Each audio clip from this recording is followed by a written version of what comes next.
Jadi pada saat saya membersihkan kain kafan beliau, tiba-tiba orang-orang sekeliling menyiapkan meja. Dalam hati saya, ini kenapa kok disiapkan meja? Menyiapkan meja, kemudian tiba-tiba datang semua, sudah berbaris, tetapi tidak pernah ada yang menyampaikan ke saya. Tiba-tiba dengan hati-hati, seorang adik tertua dari ibu saya menyampaikan kepada saya, "Nak, sabar ya, ibu menginginkan dirimu nikah depan jenazah beliau sebelum beliau berangkat."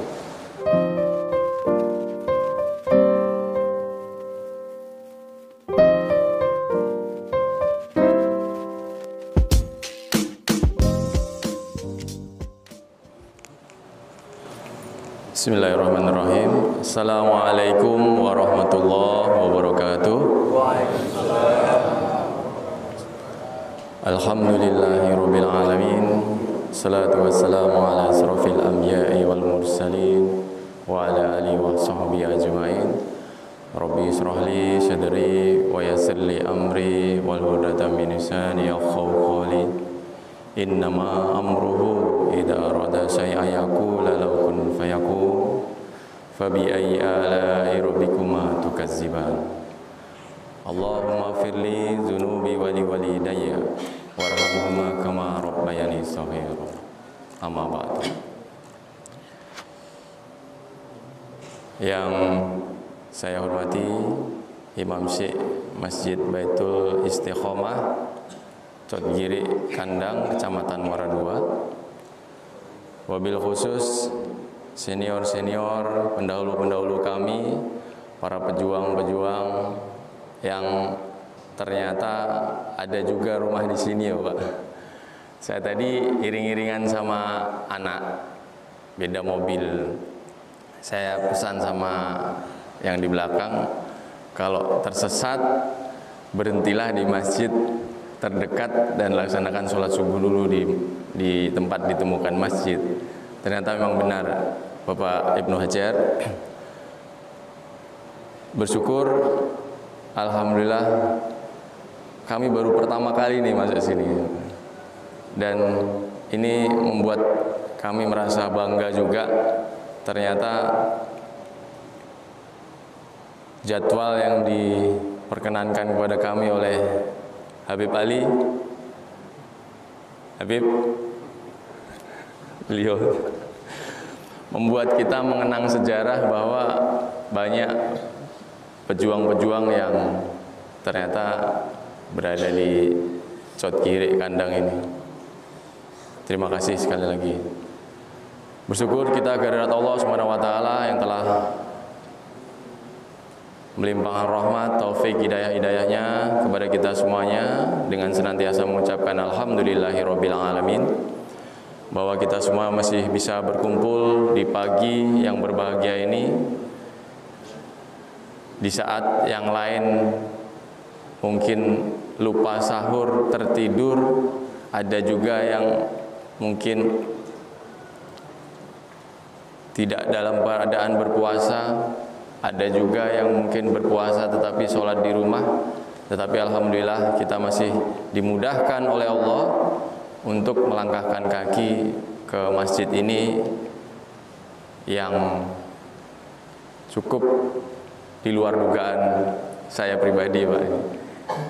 Ini nanti akan saya bawa di forum Forkopinda bahwa masih ada nih yang harus kita perhatikan di wilayah Lok Sumawe. Kalau Aceh Utara wajar Pak, tapi ini wilayah Lok Sumawe masih. Jadi insya Allah nanti, kebetulan pagi ini nanti saya ada acara dengan Bapak PJ Wali Kota, ngecek harga pasar di Pasar Impres, Pasar Batupat. Nanti akan saya arahkan untuk jalan ke sini ya Pak. Semoga beliaunya berkenan nanti. Kemudian bersolawat kita kepada Rasulullah SAW dengan senantiasa kita mengucapkan Allahumma sholli ala sayyidina Muhammad wa ala ali sayyidina Muhammad, karena sesungguhnya kita semua hanya mengharapkan syafaat dari beliau di yaumil akhir. Rasulullah pernah menyampaikan kepada Sayyidah Fatimah Az-Zahra, putri kesayangan beliau, "Ya Abi, di manakah anakmu ini nanti?" "Saya Fatimah Az-Zahra yang merupakan kesayanganmu di dunia untuk menemuimu Abi pada saat di hari akhir." Rasulullah menjawab kepada Sayyidah Fatimah Az-Zahra. Mungkin ini bisa menjadi pelajaran bagi kita orang tua maupun kita saat ini sebagai anak. Beliau menjawab, "Ya Umairah, kesayanganku Sayyidah Fatimah Az-Zahra, mungkin selama di dunia abimu ini gampang ditemui, tapi pada saat di akhirat nanti, wahai anakku, kamu bisa menemuiku di tepi telaga di saat aku memberikan syafaat kepada umatku."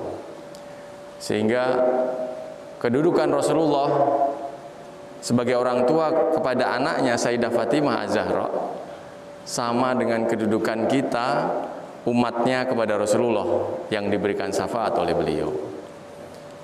Saya teringat apa yang disampaikan oleh seorang ulama besar dari Jawa Tengah, Mbah Maimun Jubair, pada saat beliau sebelum mangkat atau sebelum dipanggil oleh Allah meninggal di Baitullah di Mekah. Saat itu bertemu di Mesir, beliau menyampaikan pesan, tidak ada kita bisa menyombongkan ibadah kita, apapun yang kita lakukan, puasa kita, sholat kita, haji kita, di hari akhir kelak semua dari kita umat muslimin tetap pada akhirnya mengharapkan syafaat dari Rasulullah SAW. Sehingga marilah kita isi hari-hari kita dengan bersolawat kepada Rasulullah SAW. Seperti Allah berfirman, "A'udzubillahi minasyaitonirrajim, bismillahirrahmanirrahim. Innallaha malaikatu ya sallu 'alan nabi ya ayyuhalladzina amanu shallu wa sallimu taslima." Allah dan malaikat bersolawat kepada Rasulullah. Hai orang-orang yang beriman, bersolawatlah kita kepada Rasulullah SAW. Mungkin hanya solawatlah yang juga dilakukan oleh Allah. Kita melaksanakan sholat, Allah tidak melaksanakan sholat. Kita melaksanakan puasa, Allah tidak melaksanakan puasa. Kita melaksanakan ibadah haji, Allah juga tidak melaksanakan ibadah haji. Tetapi sholawat kepada Rasulullah, Allah dan malaikat Allah bersolawat kepada Rasulullah SAW.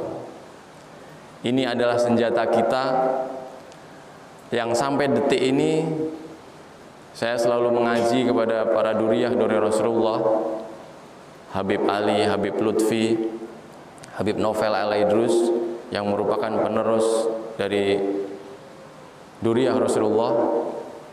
Beliau setiap kali menyampaikan tausiah kepada kami para santri-santri online. Kami mengaji secara online dengan beliau karena jauh di Solo.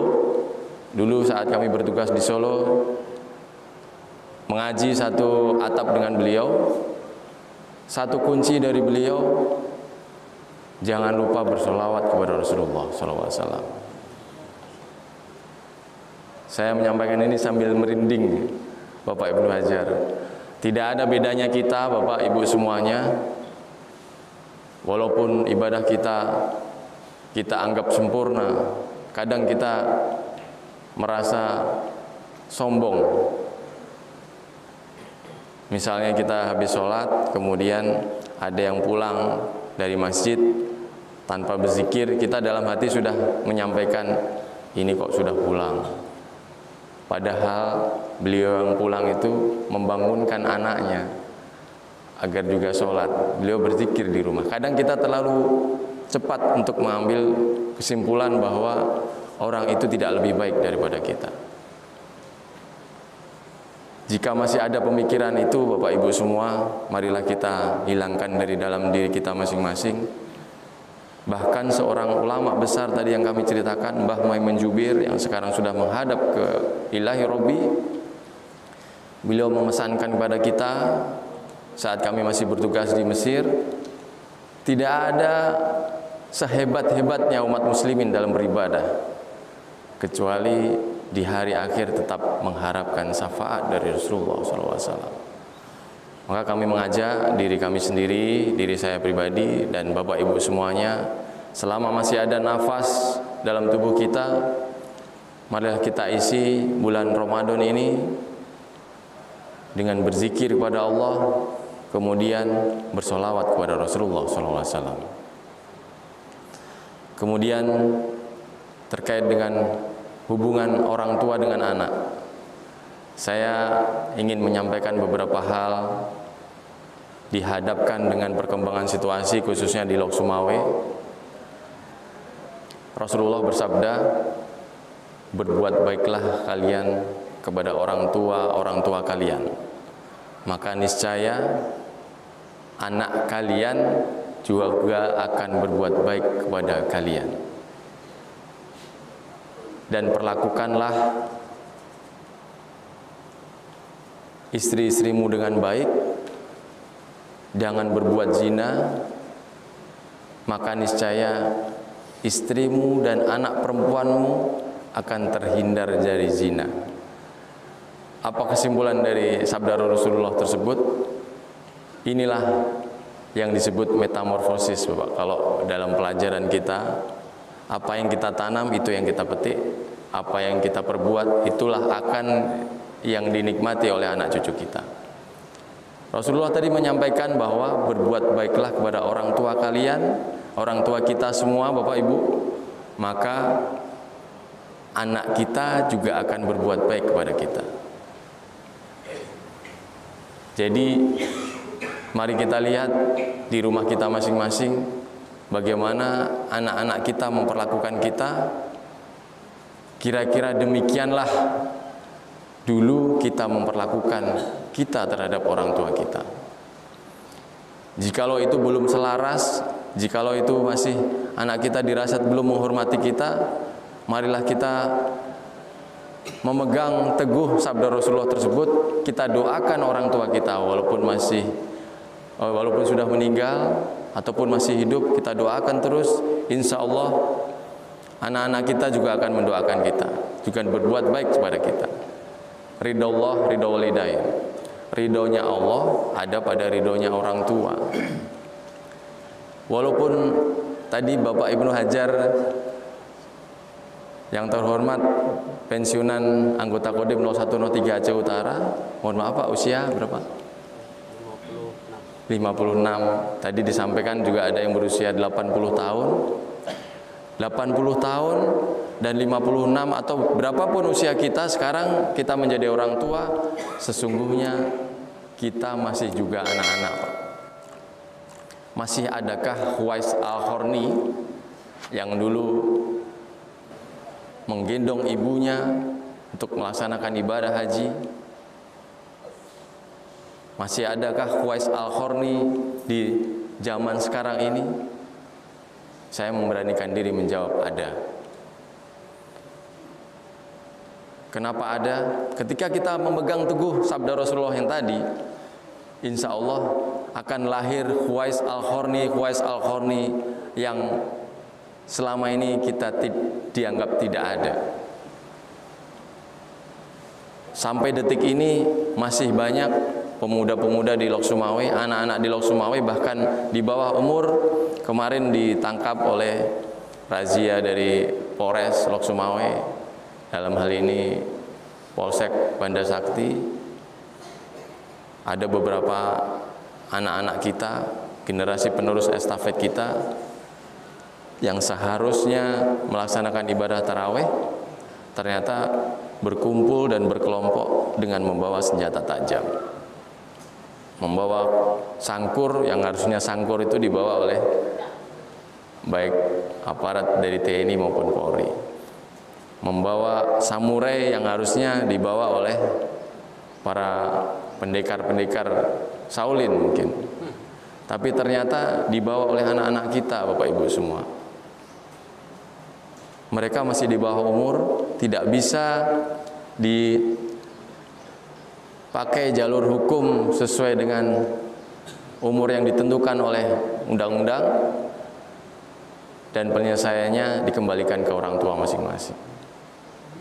Ini kami cukup prihatin, dan kemarin sudah saya sampaikan juga kepada Bapak PJ Wali Kota, Bapak Kadis Pendidikan, Bapak Kadis Sosial, bahwa dalam waktu dekat Kodim 0103 Aceh Utara jika diizinkan akan mengambil langkah penanganan permasalahan ini. Kenapa? Karena anak-anak di bawah umur ini tidak bisa dijerat hukum, Bapak-bapak.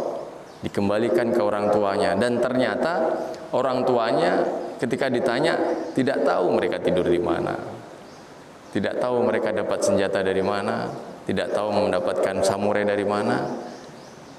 Ini kenyataan yang harus kita dengar sama-sama, bahwa Huwais Al-Qarni yang tadi kita nantikan ada, ternyata belum ada. Marilah kita introspeksi di internal keluarga kita masing-masing sebelum kita melihat keluarga orang lain.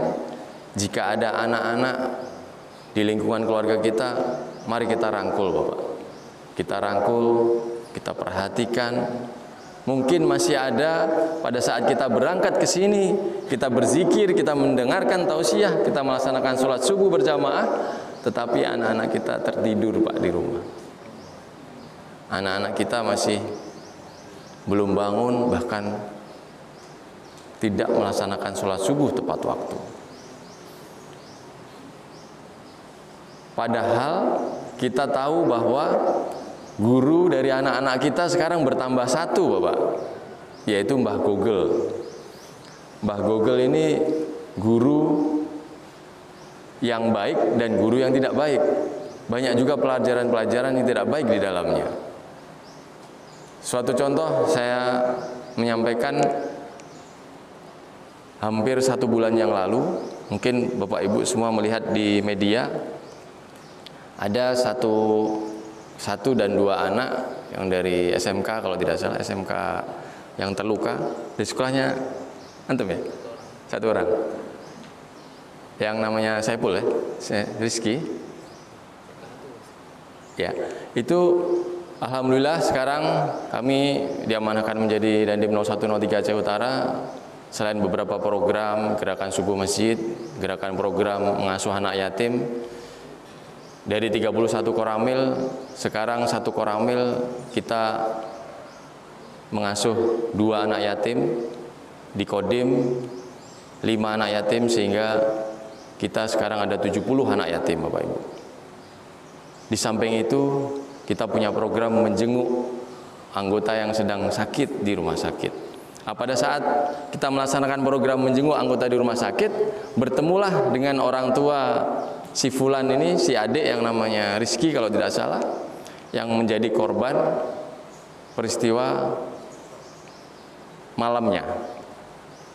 Dikejar oleh polisi, ternyata terjatuh dan dalam keadaan tidak sadarkan diri, Bapak. Hidungnya patah. Kebetulan dirawat di Kesrem, tetapi Kesrem tidak mampu untuk menanganinya. Walaupun di rumah sakit yang lain pasti juga tidak akan ditangani. Kenapa, Bapak Ibu semua? Ini pelajaran buat kita. Ketika kita sudah menjadi korban kriminal,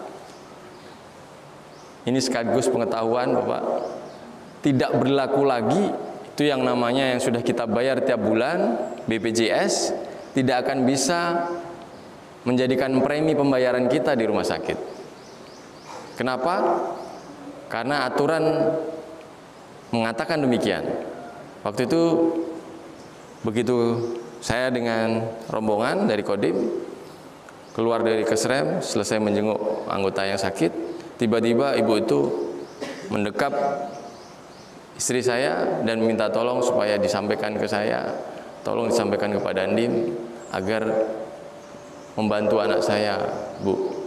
Ternyata setelah kita cek di UGD, anak tersebut adalah yang korban, anak didiknya beliau. Dan ternyata belum sadarkan diri. Alhamdulillah pada saat saya ke UGD, beliaunya sadarkan diri, sadar. Pada saat sadar, ibunya menyampaikan bahwa ini anak saya ini anak baik, anak yang selalu patuh pada orang tuanya. Dalam hati kecil saya, Bapak Ibu semuanya, beliau menyampaikan seperti itu agar saya pribadi sebagai manusia membantu. Untungnya Allah pada saat itu menghendaki si anak ini dalam keadaan sadar. Jadi pada saat saya bertanya, si Rizky, kalau nggak siapa namanya itu, Dek, tadi malam adik bawa senjata tajam ya? Iya Pak. Dengan sadar beliaunya menjawab ada. Si ibu tadi, itulah orang tua Pak. Tidak Pak Dandim, anak saya seorang yang baik, tidak pernah membawa senjata tajam. Padahal sudah diakui sama anaknya. Ini pelajaran penting buat kita. Sebetapa jeleknya anak, seorang ibu ini selalu menganggapnya baik. Itulah yang akhirnya mendorong saya lebih kuat untuk membantu anak tersebut.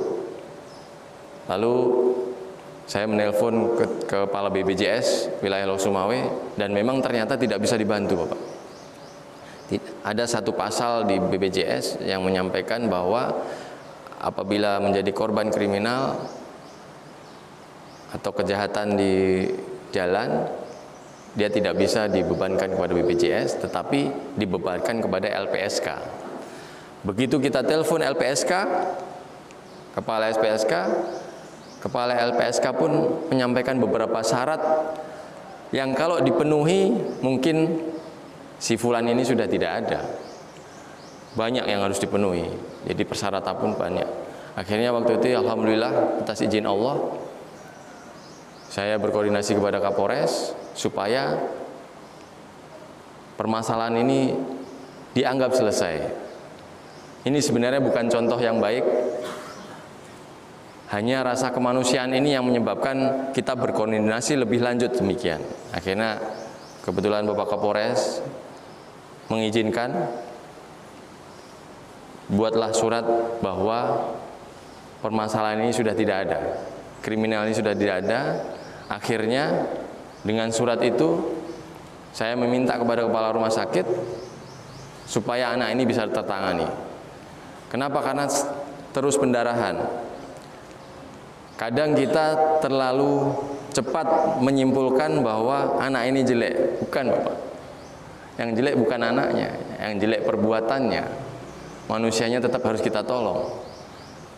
Setelah kita panggil kepala rumah sakit, akhirnya alhamdulillah bisa tertolong dengan kita menggunakan kebijakan beliau, diskresi beliau selaku kepala rumah sakit, akhirnya dibantu. Dan segera diberangkatkan ke Rumah Sakit Zainal Abidin untuk dioperasi hidungnya karena hidungnya patah. Di rumah sakit di Keserem tidak bisa menangani. Ini adalah contoh Bapak Ibu semuanya bahwa kita harus lebih peduli lagi kepada anak-anak kita. Percuma kita ibadahnya baik, kita sering ke masjid, bahkan dari 24 jam mungkin di bulan Ramadan ini bisa jadi kita 15 jam di masjid, 15 jam itu pakai tertidur juga Pak. Zikir, tertidur ibadah. Tetapi mohon kita ingat di rumah anak kita sedang ngapain, penerus generasi kita sedang kegiatan apa. Jika masih enggan ke masjid, marilah kita ajak ke masjid. Karena sesungguhnya terputuslah seluruh amal dan seluruh apa yang melekat pada anak Adam ketika malaikat Israel sudah mencabut nyawa, kecuali 3 hal Bapak. Kita tahu semua itu. Ilmu yang bermanfaat, kemudian sedekah jariyah, yang terakhir adalah anak yang soleh dan solehah. Tentunya kita semuanya mengharap begitu kita tua nanti, anak kita mendoakan kita dengan tulus. Begitu kita sudah tiada, anak kita pun selepas sholat selalu membacakan doa yang saya ucapkan pada muqaddimah tadi. Allahumma firli dzunubi wali walidayya warhamhuma kama rabbayani shaghira. Ini kalau dilanjutkan bisa sedih nanti, Pak. Saya cerita satu lagi. Saya menikah di depan jenazah ibu saya mau berangkat ke kubur, Pak. Kenapa demikian? Ini adalah sebuah rentetan kehidupan yang tiap orang makomnya beda-beda, Pak. Waktunya sampai jam berapa, Pak? Satu cerita ini tadi semoga ini terakhir nanti bisa menjadi inspirasi buat saya pribadi, generasi penerus kita dan kita semua yang ada di sini. Saya anak yatim, Bapak, dulu SMP kelas 1 sudah meninggal orang tua. Kemudian terus kita doakan. Saya diundang kemana-mana. Seperti halnya saya sekarang memperlakukan anak-anak yatim 70 orang di Kodim. Kita bawa ke, jika Pak Danrem misalnya ada selamatan, kita bawa beberapa anak yatim untuk selamatan, kasih amplop dan sebagainya. Itu dulu saya alami, Pak. Makanya sekarang mungkin orang, bahkan Pak Nasir pernah bertanya, kenapa kok Pak Dandim begitu peduli terhadap anak yatim? Karena dulu yatim juga, Pak. Dulu kita merasakan kita dipanggil sana dikasih amplop, sana dikasih amplop. Begitu dikasih amplop, kita langsung ke toilet waktu itu, Pak. Kita intip amplop itu. Kenapa? Di sekolah, Pak, kadang kita melihat teman kita bisa membeli ini, bisa membeli itu, sementara kita tidak bisa. Ternyata anak yatim ketika dikasih amplop, walaupun dia merasa terlihat kita tidak senang, Pak itu. Ke toilet, diintip, oh nanti mau beli yang kemarin kita lihat di teman kita. Membuat anak yatim tersenyum, insya Allah Rasulullah makin dekat. Rasulullah menyampaikan, jarak saya dengan anak yatim hanya 2 jari saja, tidak jauh-jauh. Kalau kita dengan tetangga kita mungkin 20 meter, 5 meter. Jarak kita dengan anak kita mungkin tempat tidurnya 5 meter, Pak. Jarak Rasulullah dengan anak yatim dekat sekali. Kembali lagi ke cerita tadi, tetap berdoa kita. Ternyata Allah menghendaki bahwa ibu juga harus meninggal di saat saya merencanakan untuk menikah, Pak. Bapak Ibnu Hajar mengetahui bahwa di TNI sulit untuk mengajukan nikah. Harus mengajukan ke kelurahan, ke Koramil, istri dicek apakah masuk organisasi terlarang, kita pun dicek apakah kita punya penyakit-penyakit yang tidak diinginkan dan sebagainya. Prosesnya panjang, suratnya belum turun dari atas, tiba-tiba Allah menghendaki orang tua, dalam hal ini ibu saya waktu itu, meninggal dunia di saat kita proses mengajukan nikah. Tapi itulah Bapak Ibu semuanya, di hati lubuk yang paling dalam seorang ibu pasti menginginkan anaknya untuk lebih memiliki kehidupan yang berbahagia daripada kita. Di saat kita sibuk, saya menyiapkan peralatan kubur dari ibu. Ternyata di luar dugaan, di pagi harinya meninggalnya beliau malam, sore tengah malam, akhirnya bisanya dikuburkan pagi. Itu di luar dugaan kita semua. Begitu paginya, ternyata beliau mengamanahkan, beliau pada saat menjelang sakaratul maut, beliau menyempatkan untuk bersilaturahmi kepada naib, kepada ulama setempat, kalau di sini Imam Syekh, bersilaturahmi kepada saudara-saudara terdekat, dan berwasiat agar saya waktu itu putranya yang sedang melaksanakan pengurusan nikah untuk dapat dinikahkan di depan jenazah beliau. Bayangkan, Pak, itu saya nggak mampu sampai sekarang kalau merasakan cerita itu. Pasti di saat beliau mau wafat pun akan berbuat terbaik untuk anaknya. Jadi pada saat saya membersihkan kain kafan beliau, tiba-tiba orang-orang sekeliling menyiapkan meja. Dalam hati saya, ini kenapa kok disiapkan meja? Menyiapkan meja, kemudian tiba-tiba datang semua, sudah berbaris, tetapi tidak pernah ada yang menyampaikan ke saya. Tiba-tiba dengan hati-hati, seorang adik tertua dari ibu saya menyampaikan kepada saya, "Nak, sabar ya, ibu menginginkan dirimu nikah depan jenazah beliau sebelum beliau berangkat." Ternyata orang tua kita selalu menginginkan yang terbaik untuk anaknya. Jadi kita sebagai anak tidak usah ragu-ragu. Sejelek-jeleknya pun yang kita anggap orang tua selalu menganggap kita baik. Bahkan sampai jenazahnya mau dibawa ke liang lahat. Ini cerita fakta, Pak. Saya mengalami sendiri. Jadi saat itu langsung saya berusaha menahan air mata, karena memang tidak boleh. Mendapatkan pelajaran dari para ulama yang saya mengaji, jangan sampai air matamu menetes ketika jenazah orang tuamu akan diberangkatkan ke liang lahat. Tetapi saat itu berat sekali untuk menahan itu, Bapak Ibu. Begitu jenazah diberangkatkan, semua ditanya apakah boleh dinikahkan. Alim ulama di sini menyatakan boleh. Lalu saya diatur dengan istri saya sekarang ini untuk persiapan dinikahkan. Dan pernikahan waktu itu ijab kabulnya tidak bisa serta-merta dilaksanakan dengan mulus. Kenapa? Karena seorang anggota TNI harus mendapatkan izin dari atasannya. Dan naib pada saat itu tidak mau menikahkan, Pak. Karena belum mendapatkan izin, belum mendapatkan surat, walaupun keadaan darurat. Saat itu ditelepon, alhamdulillah Allah mengizinkan. Telepon boleh. Akhirnya saya menikah di depan jenazah beliau mau berangkat. Itu pun 3 kali kesempatan. Kesempatan pertama dinikahkan sama mertua yang alhamdulillah kemarin sudah dipanggil oleh Allah beberapa bulan yang lalu. Pada saat mau diijabkan sendiri oleh beliau, menjelang menyampaikan kata sah, beliau tidak sanggup untuk meneruskan karena suasana saat itu memang tidak memungkinkan. Sampai 2 kali, 3 kali. Dan akhirnya berhasil. Pesan apa yang dapat disampaikan dari cerita ini, Bapak Ibu semuanya?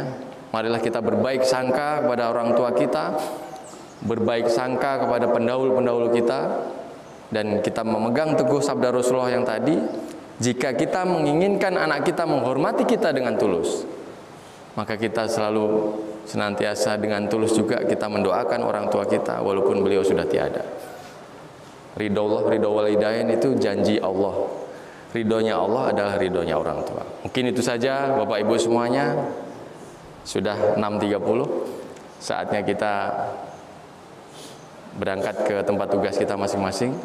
Terima kasih kembali Bapak Ibnu Hajar. Salam hormat kami para penerus generasi Kodim 0103 Aceh Utara.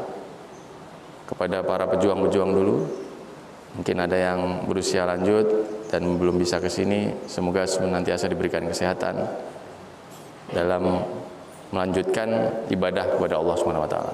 Itu saja yang dapat kami sampaikan. Ada kurang lebihnya mohon maaf. Usikum wa nafsihi bitaqwallah. Yang benar dari Allah, yang salah adalah dari kami pribadi. Assalamualaikum warahmatullahi wabarakatuh.